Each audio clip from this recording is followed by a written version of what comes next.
How about a quick analysis, for old time's sake? Oh, all right. Think of a number between 1 and 4. 3.5. You're selectively audio averse. I don't like the sound of that. How about another quick analysis? Oh, all right. Think of a number between 1 and 4. 1. You're harboring feelings of guilt over previous feelings of remorse. That's so true. How about another quick analysis? Oh, all right. 2. Sounds like inverse paranoia to me. What don't you mean by that? Mm-hmm. I thought so. How about another? Oh, 3. you have boundless apeirophobia. What's that? The usual. We'll be back. Keep watching the supplies.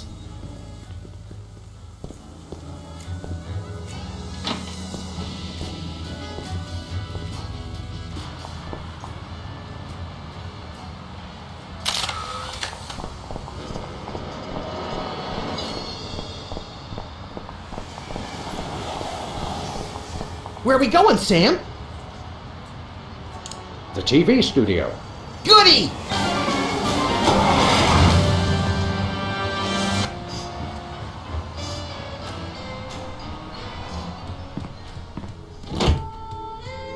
Well, here we are, Max. The TV station with programs too old to be contemporary, too new to be retro, but consistently derivative enough to be popular. WARP. Television's so mindless, you can't help but watch. Oddly quiet in here. Mysteriously so. Well, let's find this Myra character and smack some good old-fashioned sense into her.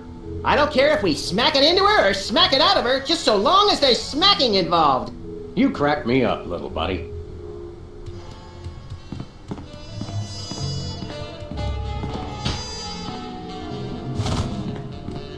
Stand aside, casually attired stagehand.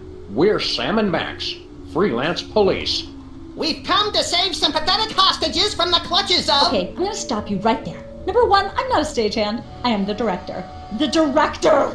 Could have fooled... Number 2, we're no longer holding the auditions for animal cops with crippling mental disabilities and a lust for dance. Oh no, we're not actors.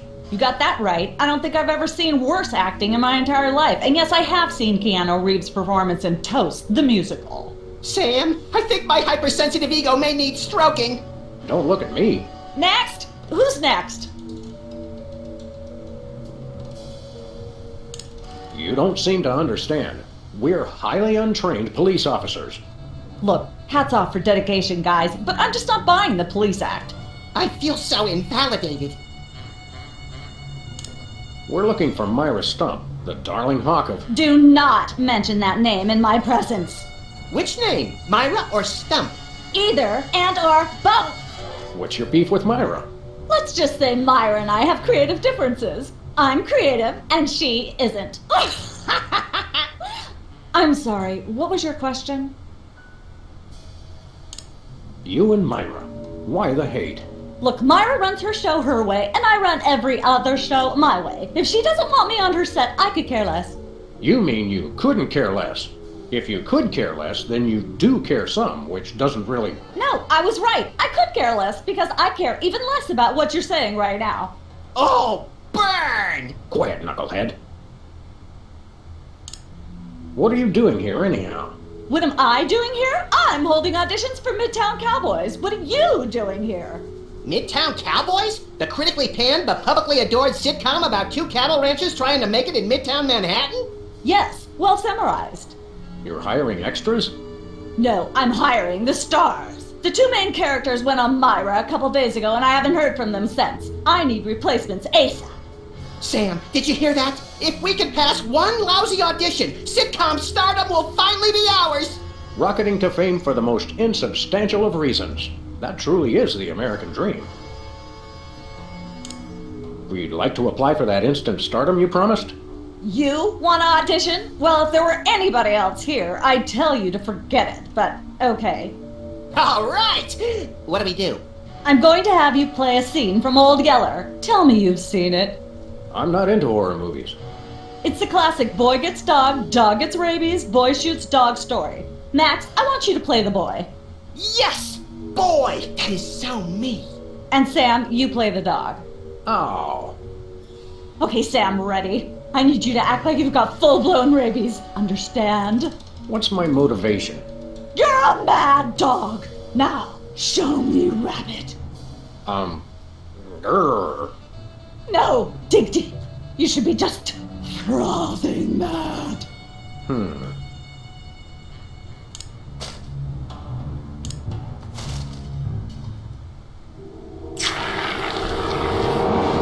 Brilliant! Now that's what I call diseased. Thank you. Thank you. First off, I'd like to thank all the little people who... Zip it. Okay, Max, you've just realized your dog is walking death, and you'll have to put him down for the good of society. Really? You're sad, you're despondent, you're grief-stricken. Now, show me the emotion. Boo-hoo? You call that emotion? I've seen Myra show more emotion, and she ought to be declared a national Botox reserve. Grief, I said. Give me grief.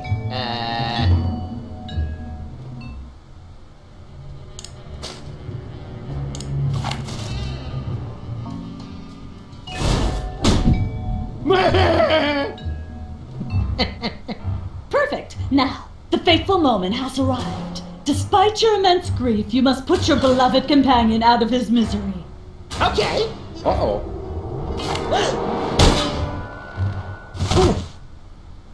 Idiot.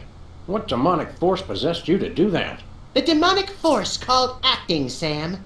You should try it sometime. Good thing I had my anti-hypnosis helmet built into my hat, or I'd have one too many holes in the head.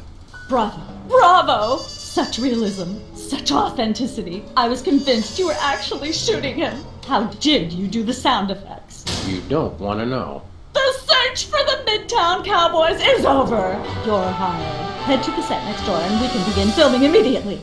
Let's hurry, Sam. We only have 14 minutes and 55 seconds of fame left.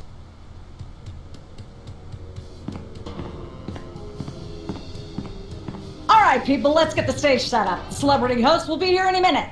Oh, right. The crew's working on Myra. Stupid, no talent, fat face.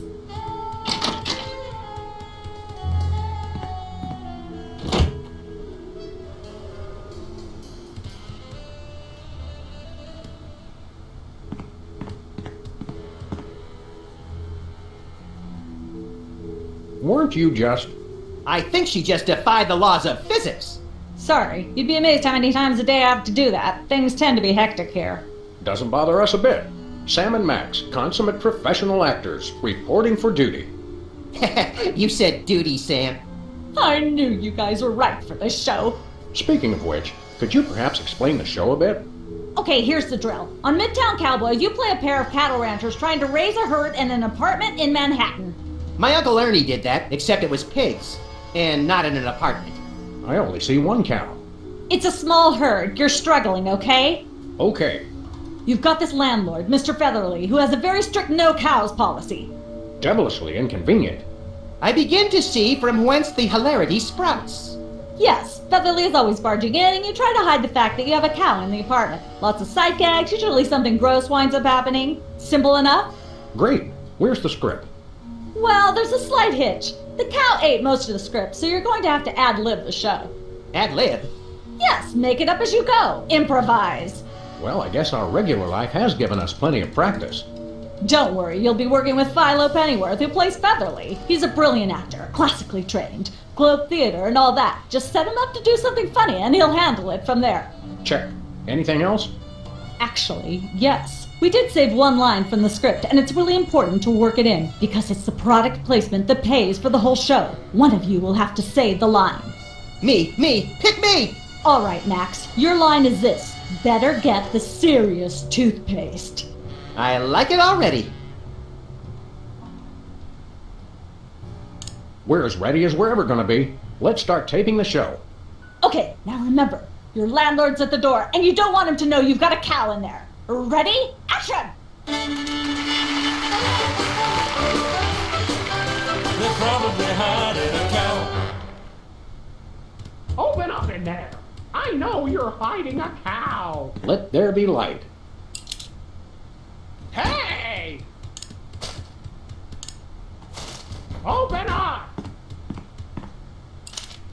There we Open go. up in there. Life of the I party. know you're hiding.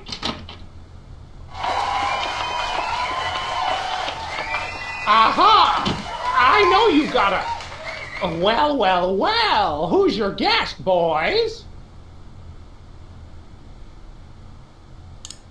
This is the French chef we hired to satisfy our inexplicable, insatiable craving for omelets and duck a la Rana. And frog's legs. I like mine extra crispy. Oh, a French chef, eh? I love French bread and French fries.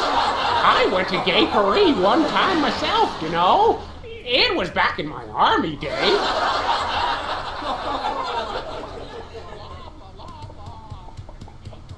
Goodness, who left this lying here?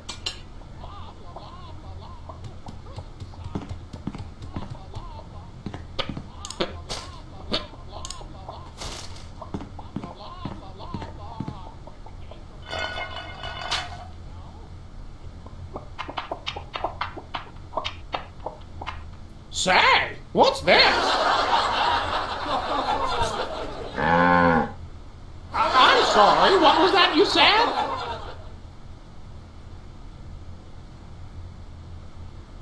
He said Moo Goo Gai Pan. It's a French dish the chef has just made. Oh, super! I'll try some of that. Where's the plate? I can't help but feel this is all terribly wrong somehow. Aha! Interesting. That's one word for it. There's a familiar flavor. Fennel, maybe? Kentucky bluegrass, I think. This moo moo whatever stuff is really good. What's it called in English? Cow pie. Really? Well, that's funny. It sounds just like...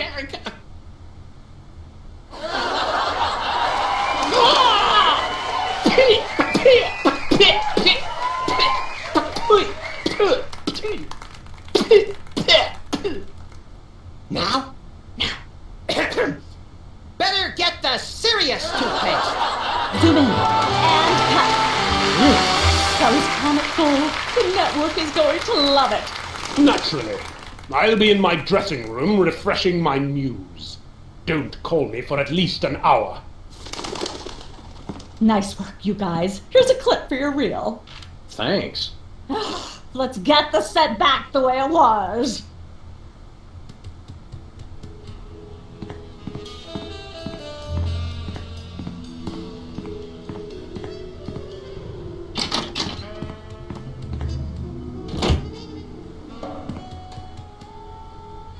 I just don't see how you can sing and be a judge. I don't think the public would swallow that.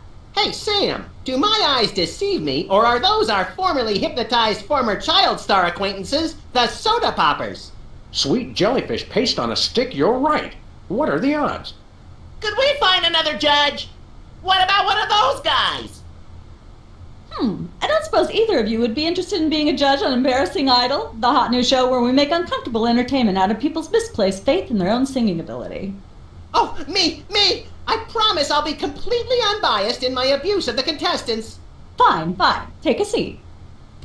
Goody! I get to sing! Welcome back to Embarrassing Idol. The judges are chomping at the bit, so say hello to our first contestant, Peepers. Am I blue? Who are you? Can I fly?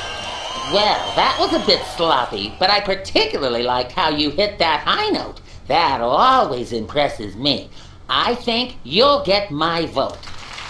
I'm definitely voting for you. After all, you are my brother. Very impressive. You sound almost exactly like a sick cat being dragged through rusty farm machinery. But this is a singing contest, so I think I'll have to vote for someone else. Is there anyone else? Not so far. Yay!